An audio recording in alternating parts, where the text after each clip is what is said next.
Can you believe what you have been seeing on CNN today, ladies and gentlemen? Can you believe it?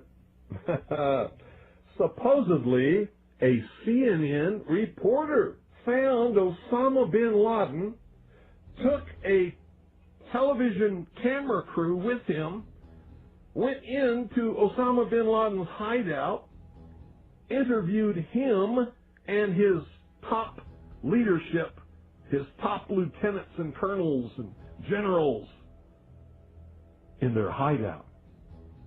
This is a CNN reporter with a camera crew. And he came out and told everybody, within 3 weeks, Osama bin Laden is going to attack the United States and Israel. Now, don't you think that's kind of strange, folks? You see, because the largest intelligence apparatus in the world, with the biggest budget in the history of the world, has been looking for Osama bin Laden for years and years and years, and can't find him.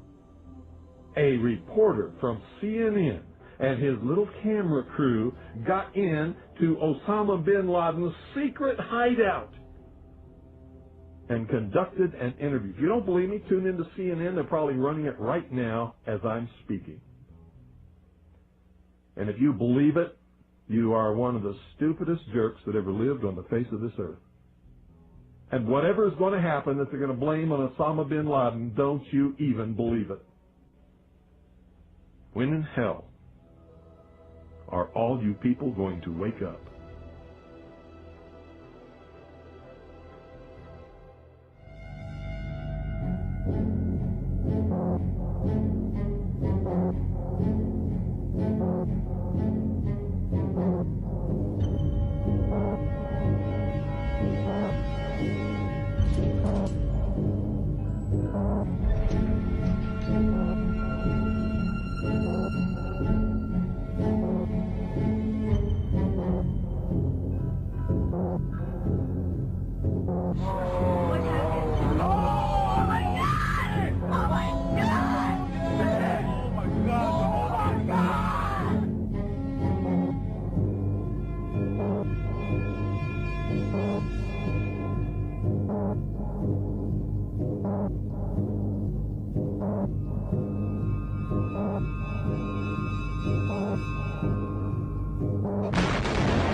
An examination of the building's steel beams and columns could have shown whether explosives had been used to slice them, but virtually all of the steel was removed before it could be properly investigated, then put on ships to Asia to be melted down.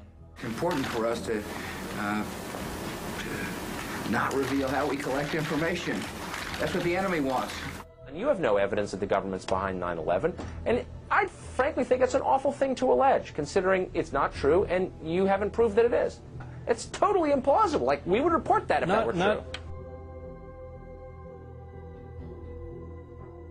Because these guys own our government. They print our money, and they own not only the government, but they own you. You are their property. So, in other words, these guys print the money, they run the country, and they own you, and they own everything around it. And so they make the laws, and that's why they can decide who can kill who, and who can get away with who, and who can get away with whatever, because they make the laws and they decide, all right?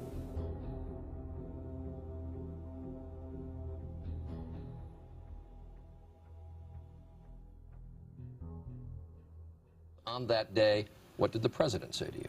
The president, in a very intimidating way, left us, me and my staff, with the clear indication that he wanted us to come back with the word that there was an Iraqi hand behind 9/11, because they had been planning to do something about Iraq from before the time they came into office. Did he ask about any other nations other than Iraq? No, not at all. It was Iraq, Saddam, find out, get back to me. And were his questions more about Iraq than about al-Qaeda? Absolutely. Absolutely. He didn't ask me about al-Qaeda. And we said, but Iraq had nothing to do with this. And that didn't seem to make much difference.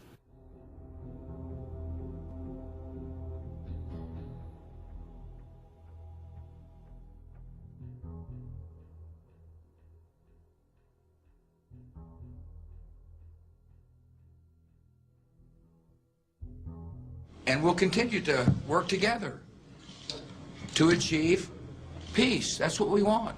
Freedom and peace.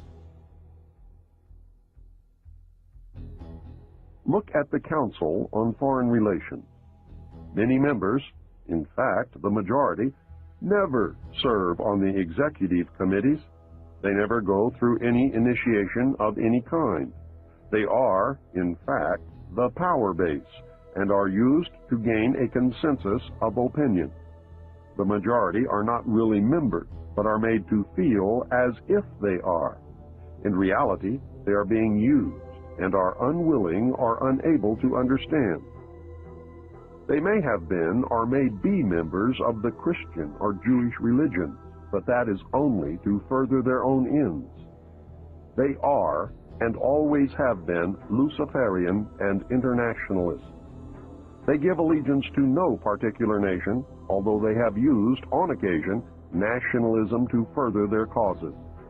Their only concern is to gain greater economic and political power. The ultimate objective of the leaders of both groups is identical. They are determined to win for themselves undisputed control of the wealth, natural resources, and manpower of the entire planet.